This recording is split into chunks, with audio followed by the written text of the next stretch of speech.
Hey guys, it's Rima Saragaki here, and in today's video, I'm going to be talking about how to make craft foam armor.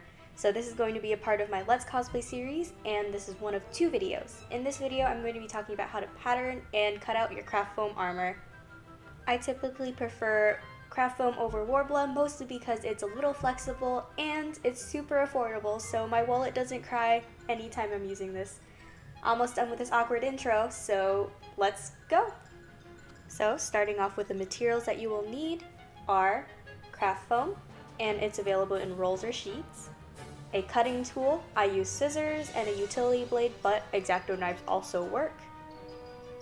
You're going to need a cutting mat, just so the thing, when you're cutting the craft foam, it doesn't slice into other things. A long metal ruler, a soft measuring tape, and then you're going to need a heat gun, so when you form the craft foam to whatever shape you want it to be. Next, you're going to need some sort of adhesive. I personally use hot glue. It's honestly not the best because it has some sort of minimal thickness. A lot of people use barge contact cement, but find the adhesive that works for you. You're also going to need a pen to write down your pattern, and a paper to write that on, and a final reference of whatever you want to make. So the first thing I'm doing is looking at my reference and finding the piece of armor that I want to tackle first. And right here, I'm going to be doing the outer portion of Charlotte's pauldron.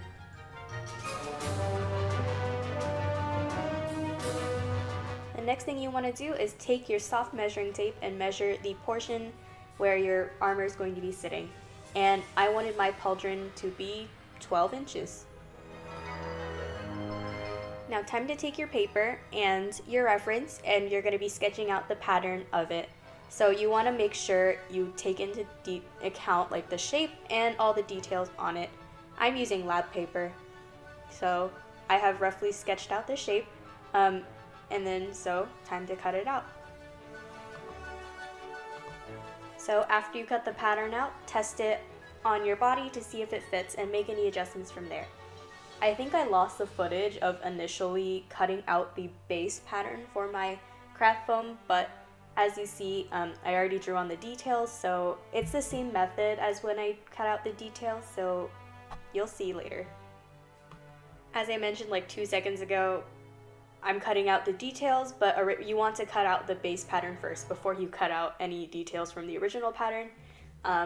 So yeah, but what I'm doing is tracing the pattern with my pen, and then later I'm going to cut it out on my cutting mat with my utility knife. I can never say that word right.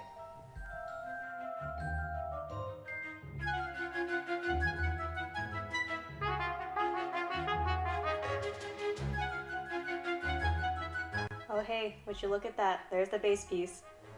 So what I'm doing is taking the details and lining it up on the base piece, and what I'm going to do is glue it all down.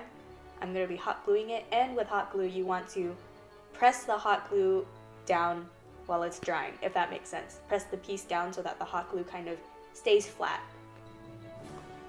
Then take your heat gun and then blast your foam piece with it. Make sure it's not too hot, but make sure it's hot enough where when you hold it, it kind of cools to the shape.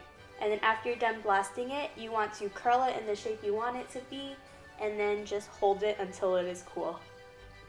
Patience is a virtue. Okay guys, so after you've done all those steps, there's your final product. And then, so this is legit just from heat blasting it and then holding it until it's cooled. Obviously craft foam the shape will kind of flatten out after a little bit, but a little bit of heat will turn it back into this. Okay guys, so that is going to be it for this video. Make sure to stay tuned for part 2 where I talk about weathering, painting, and priming your foam pieces. And yeah, if you have any other questions, feel free to leave them down below. Hit that subscribe button, and I'll see you guys in my next video. Bye!